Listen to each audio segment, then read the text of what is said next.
اعوذ باللہ من الشیطان الرجیم بسم اللہ الرحمن الرحیم ببرکتہ ان اللہ وملائکتہ یصلون علی النبی یا ایہا الذین آمنوا صلوا علیہ وسلموا تسلیما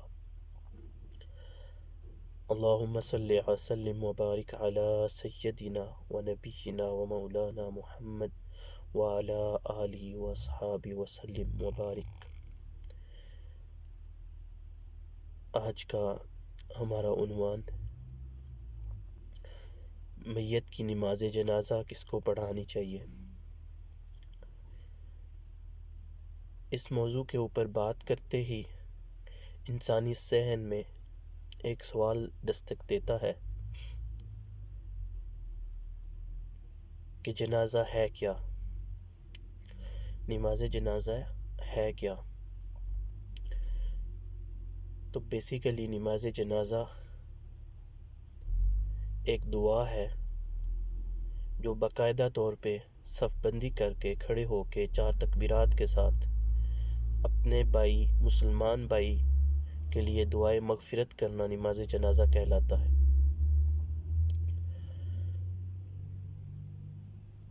اب نماز جنازہ کس کس کو پڑھنی چاہیے؟ تو اللہ کے رسول صلی اللہ علیہ وآلہ وسلم نے ارشاد فرمایا کہ ایک مسلمان کا دوسرے مسلمان کے اوپر یہ حق ہے، 6 حق حدیث مبارکہ میں ایک مسلمان پہ دوسرے مسلمان کے لیے آئے ہیں، دوسرے مسلمان بھائی کے لیے۔ ان 6 میں سے ایک یہ بھی ہے کہ جب مسلمان فوت ہو جائے تو دوسرے مسلمان بھائی کا یہ حق بنتا ہے کہ وہ اس کے نماز جنازہ گھر سے اٹھائے اور جنازہ گاہ تک لے کے جائے اور نماز جنازہ پڑھے اور پھر اس کے بعد اس کی تدفین تک رکے۔ اور اللہ کے رسول صلی اللہ علیہ وآلہ وسلم نے ارشاد فرمایا ہے کہ جو نماز جنازہ کے ساتھ چلتا ہے اور نماز جنازہ پڑھنے تک رکتا ہے اسے 1 قرات کا ثواب ملتا ہے، اور جو دفن تک رہتا ہے اسے 2 قرات کا ثواب ملتا ہے۔ عبداللہ ابن عمر رضی اللہ تعالیٰ عنہ اکثر نماز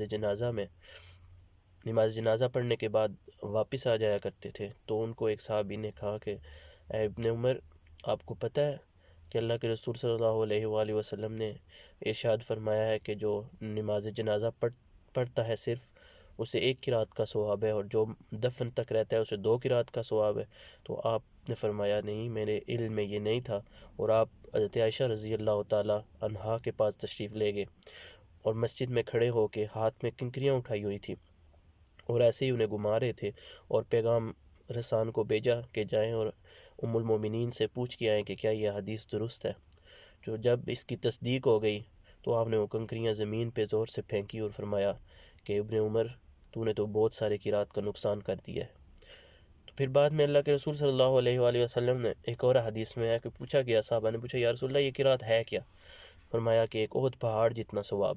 1 قرات کا مطلب ہے ایک احد پہاڑ جتنا ثواب۔ تو یہ تو ہو گیا نماز جنازہ پڑھنا۔ اب اس دعا کی امامت کون کرائے؟ سوال یہ ہے کہ اس دعا کی امامت کون کرائے؟ تو جب دعا کا لفظ ذہن میں آتا ہے تو سب سے پہلے یہی بات ذہن میں آتی ہے کہ دعا کی امامت وہی کرائے جس کو سب سے زیادہ تکلیف ہوئی ہے، اس میت کے جانے کا دکھ ہے، اس میت کے جانے کا درد ہے، اس میت کے جانے کا غم ہے۔ تو اس سے یہ ثابت ہوتا ہے کہ جو سب سے زیادہ میت کا قریبی ہو اسی کو غسل دینا چاہیے، جو میت کے سب سے زیادہ قریبی ہو اسی کو نماز جنازہ پڑھانی چاہیے، اور جو میت کے سب سے زیادہ قریبی ہو اسی کو قبر میں اتر کر اسے قبر میں رکھنا چاہیے۔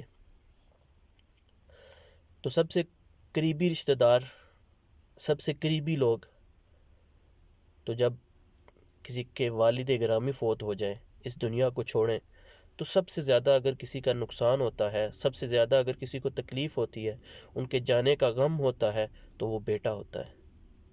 تو بیٹے کو یہ چاہیے کہ وہ خود نماز جنازہ کی امامت کرائے، پہلے وہ خود غسل دے۔ جب بیٹا غسل دے گا تو اسے یہ احساس ہوگا کہ میرے والد گرامی کتنی تکلیف میں ہیں، کتنی تکلیف میں گزرے ہیں، ان کا جسم چھلنی چھلنی ہوگا، ان کی روح قبض ہوئی ہے، انہوں نے بیماری کاٹی ہے، انہوں نے میرے ساتھ بڑا پیار سے مجھے پالا ہے، میرے ساتھ بڑی شفقت کی تھی، تو آج یہ دنیا سے چلے گئے ہیں، تو میں خود بڑے پیار سے، بڑے رحمانہ انداز سے، بڑی محبت سے ان کو غسل دوں۔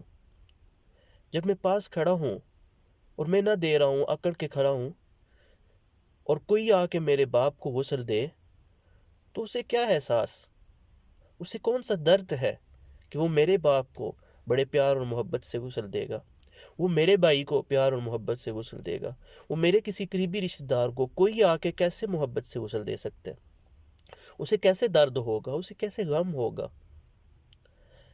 تو سب سے پہلے اپنے قریبی رشتہ دار، اگر والد فوت ہوتے ہیں تو بیٹا، اگر بیٹا فوت ہوئے تو والد، اگر بھائی فوت ہوتا ہے تو دوسرا بھائی، اگر اور کوئی نہیں ہے تو قریبی رشتہ داروں میں سے بھتیجا، بانجا۔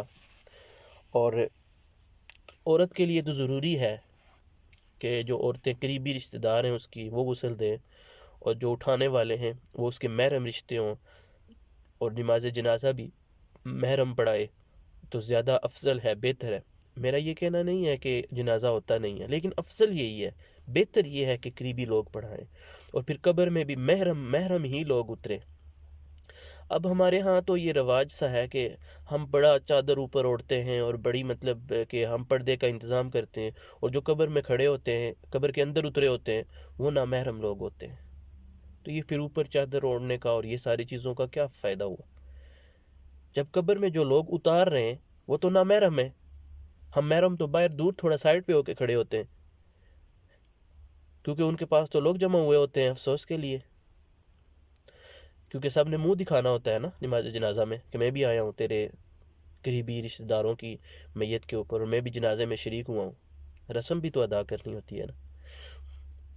تو اس لیے جو سب سے قریبی ہے اسی کا یہ حق ہے کہ وہ خود غسل دے، وہ خود نماز جنازہ پڑھائے، وہ خود قبر میں اتارے، اور پیار سے آخری جو یہ رسومات ہیں وہ ادا کرے۔ اگر وہ نہیں ادا کر سکتا، یعنی والد فوت ہوئے ہیں تو بیٹا نہیں کر سکتا، تو بیٹے کو یہ سوچنا چاہیے کہ وہ کیوں نہیں کر سکتا۔ کیا ہم مسلمان نہیں ہیں؟ کیا ہم اب کسی کو غسل بھی نہیں دے سکتے؟ ہم اتنے بھی مسلمان نہیں رہے، ہمیں یہ بھی نہیں پتا کہ اب غسل کیسے دینا ہے۔ اب ہم اتنے بھی مسلمان نہیں رہے کہ اپنے والد کا جنازہ پڑھا سکیں۔ کیا اب ہمارے اندر اتنی بھی ہمت نہیں، اتنی بھی غیرت ایمانی نہیں رہی ہے کہ ہم اپنے والد کو قبر میں آرام سے اتار سکیں؟ وہ بھی اب لوگ آ کے کریں گے، تو پھر تو ہے مجھ پہ، میرے مسلمان ہونے پہ۔ آئیں ہم سب دین کو سیکھیں، اور اس قدر تو کم سے کم سیکھیں کہ اپنے جو معاملات ہیں وہ تو کر سکیں، اپنی زندگی کے معاملات تو دین کے مطابق کر سکیں۔ ہمیں اتنا علم تو سیکھنا چاہیے۔ میں ہرگز کسی مولویوں کے خلاف نہیں ہوں، یا کہ یہ نہیں کہتا کہ مولویوں کو ختم کر دینا چاہیے یا یہ وہ، لیکن میری یہ خواہش ہے کہ ہر مسلمان عالم کیوں نہ ہو، ہر مسلمان دین کا علم کیوں نہ رکھے، پورا گاؤں ہی کیوں نہ مولویوں سے بھرا پڑا ہو، پورے گاؤں میں سارے کیوں نہ مولوی ہوں، پورے علاقے میں صرف ایک مولوی کیوں ہو، سب قرآن کے عالم کیوں نہ ہو، سب قرآن کے فاضل کیوں نہ ہو، سب قرآن کے مفسر کیوں نہ ہو۔ صحابہ میں سے تو ہر صحابی قرآن کا مفسر تھا، ہر صحابی قرآن کا مبلغ تھا، ہر صحابی کے پاس اتنا علم تھا کہ وہ اپنے معاملات طے کر سکے۔ تو ہم کیوں اتنے پیچھے، دین سے اتنی بیزاری کیوں ہے ہماری؟ تو آئیں ہم خود دین کا علم سیکھیں۔ اگر ہم خود ابھی نہیں سیکھ سکے، خود بھی سیکھیں، اور کم از کم اپنے بچوں کو تو دین کی تعلیم دیں۔ یہ ضروری نہیں ہے کہ آپ بالکل سب کچھ چھوڑ کے دین کی تعلیم صرف حاصل کریں، بلکہ یہ ضروری ہے کہ آپ انجینئر ہوں، ڈاکٹر ہوں، آپ وکیل ہوں، آپ جج ہوں، آپ جس مرضی دنیا کے عہدے پہ ہوں، لیکن سب سے پہلے تو آپ غلام مصطفیٰ ہیں نا، سب سے پہلے تو اللہ کے بندے ہیں نا۔ تو کم از کم یہ تو پتہ ہونا چاہیے میرے اللہ اور اس کے رسول کا حکم کیا ہے، ان کو کیا چیزیں پسند ہیں اور کیا چیزیں ناپسند ہیں، اتنی خبر تو مجھے ہونی چاہیے نا۔ آئیں سب مل کے دعا کرتے ہیں اللہ عز و جل کی بارگاہ اقدس میں کہ اللہ پاک مجھے بالخصوص اور ہم سب کو بالعموم اپنے دین کی زیادہ سے زیادہ تعلیم حاصل کرنے کی توفیق عطا فرمائے، دین کا علم حاصل کرنے کی توفیق عطا فرمائے، اور دین کے لیے کام کرنے کی توفیق عطا فرمائے، دین کے ساتھ وابستگی عطا فرمائے، اور دین حق کے اوپر استقامت عطا فرمائے۔ وآخر دعوانا ان الحمد للہ رب العالمین۔